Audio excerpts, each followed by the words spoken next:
Hello and welcome to Songs for the Struggling Artist, the blogcast. This is episode 391. My name is Emily Rainbow Davis. Thank you so much for joining me here on the blogcast. Especially for this one. This one is about indifference. So the fact that you are here suggests that you are not indifferent, and I thank you. If you've never been here before, welcome. Thank you so much for joining me, especially today. What's going to happen is I'm going to say a couple more things, then I'm going to read you the blog, and then I'm going to sing you a song. And that is how it goes. It means a lot to me that you are here. And now I will read this blog to you. It is called It's the Indifference That Will Get You.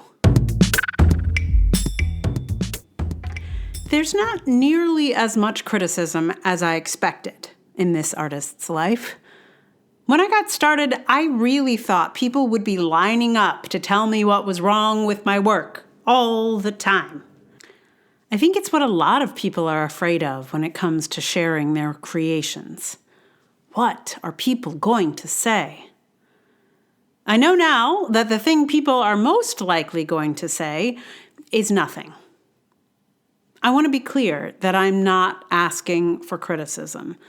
Sometimes nothing is better than whatever catty thing someone wants to tell you. I am not complaining about not receiving insults to my work. But what I was not prepared for and continue to be floored by is the extraordinary indifference to it. It feels like I come out on stage in my elaborate costume that I spent weeks making out of found objects, and I expect some applause.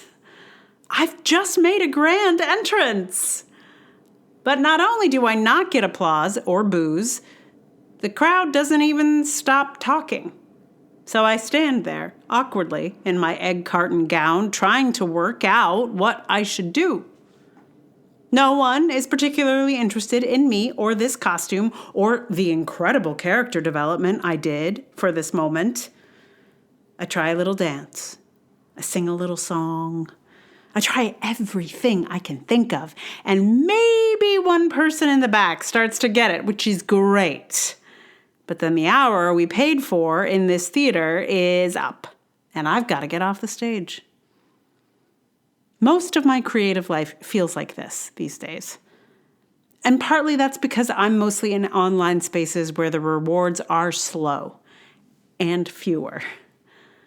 But even when I do stuff live and in person, it is very challenging to get an audience in. And there is no indifference quite like the indifference of a bunch of empty seats.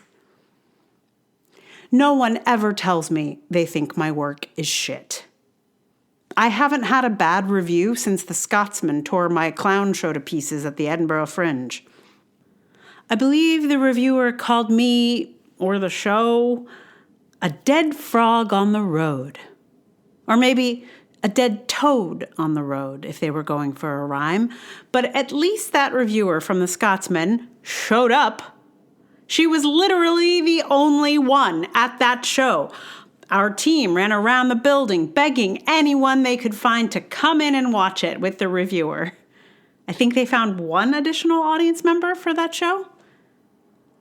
Anyway, I'd almost prefer having a house full of clones of that mean lady from the Scotsman than the indifference I run up against almost every time I do something.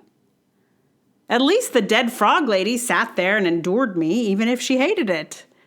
It's like criticism looms large. Of course I still remember being called a dead frog or a toad, even though it was over 15 years ago. But while it hurt, that dead frog business did fire me up. I became very determined to show her she was wrong.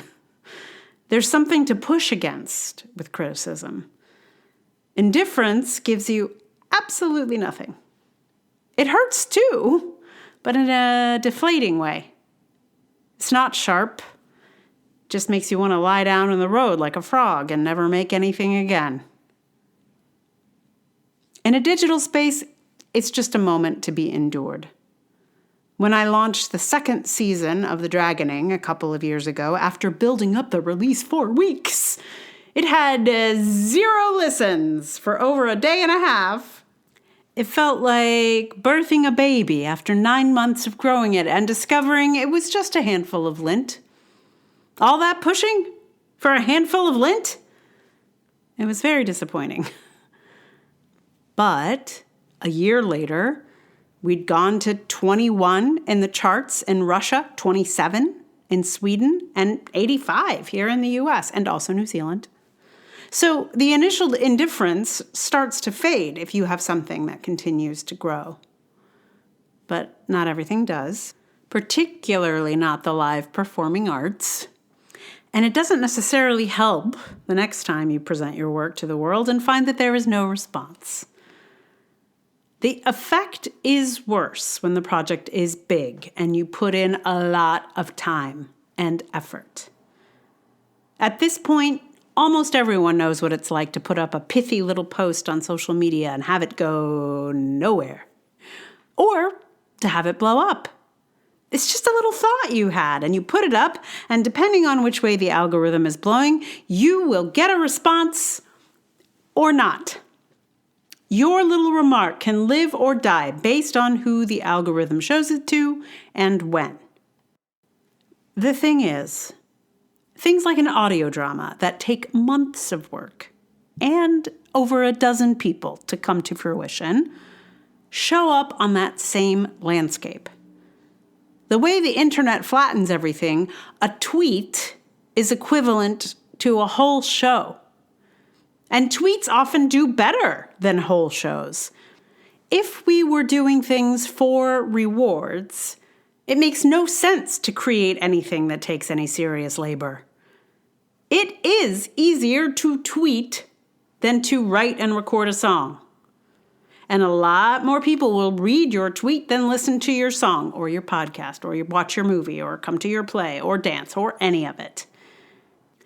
People are not only more likely to read your tweet than engage with your art, they would generally rather like your tweet than engage with your art.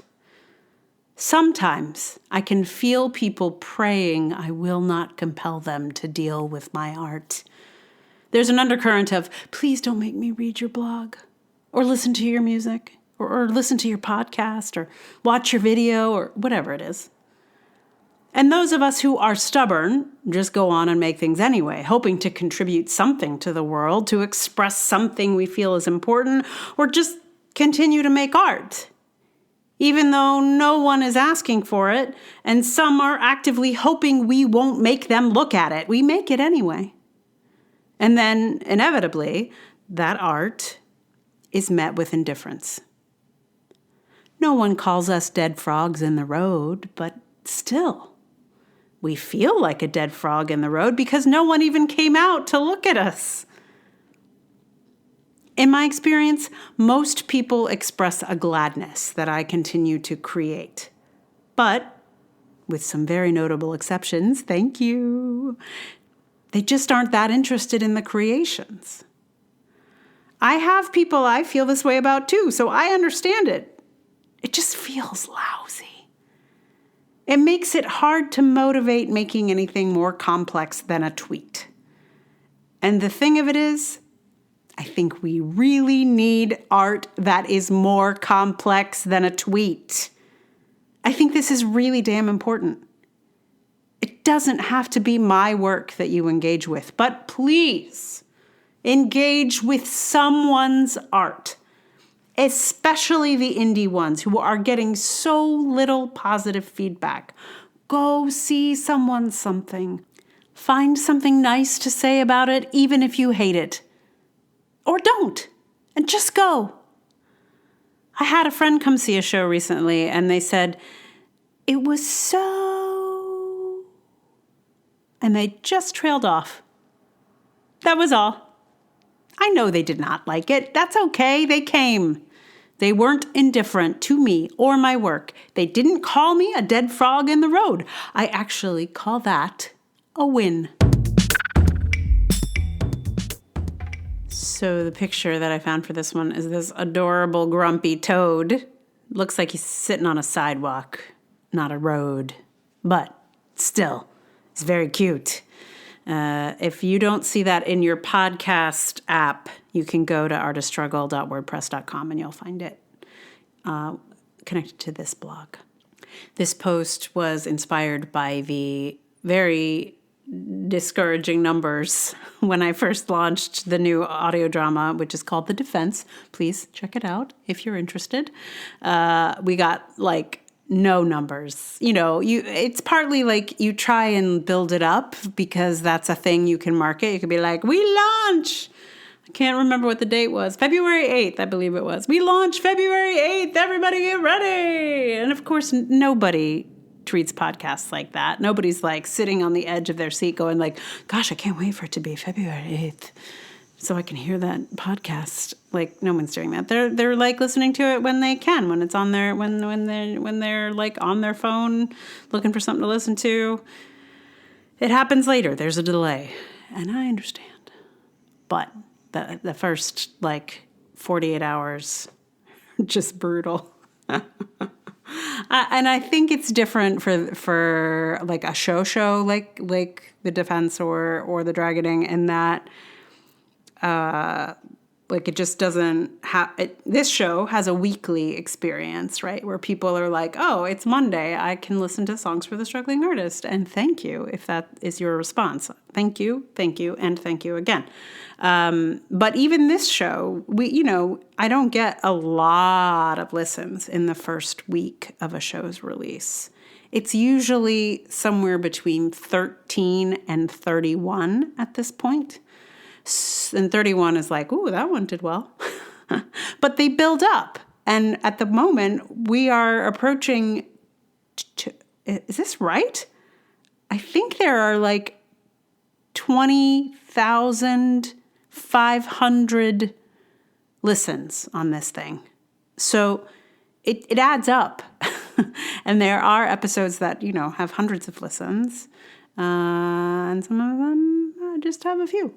So anyway, all I'm saying is it's a little bit, if you're not used to it, it can be really hard and discouraging. But we don't let it keep us down, do we? No, we don't. We still make things even though it's hard. Anyway, so what song am I going to play for you? Well, I did a search for Indifference, and guess what? Bob Geldof wrote a song called The Great Song of Indifference. It's not exactly about art, but it, still perfect. I was not really familiar with Bob Geldof's music. I really just knew him as the guy who organized Band-Aid and then helped with the We Are the World situation, and I think Live Aid also. He's like, I knew he was a musician, but I didn't think of him as a musician, and I'd never sought out his work before. But this song is enjoyable. And it has a kind of a Bob Dylan flavor, maybe that just because they're both named Bob. I don't know. No, I don't think that's it. Anyway, I will play for you the great song of Indifference very shortly. But meanwhile, thank you so much for listening. If you like this podcast, please tell someone about it. Like, review, subscribe in your podcast app, or maybe somebody else's. What the heck? Grab hold of somebody else's account and just like go crazy with reviews. 5 stars, 5 stars. I love this podcast. 5 stars.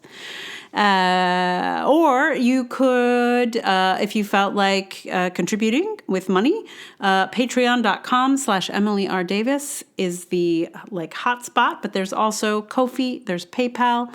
I have a Substack if you prefer to use that platform. If there's another platform you would rather support me on, please let me know what it is. I will get on it. And thank you. And again, thank you for listening. It is a great sign of lack of indifference, and it means a lot to me. So, without any further ado, I give to you Bob Geldof's The Great Song of Indifference. Hey!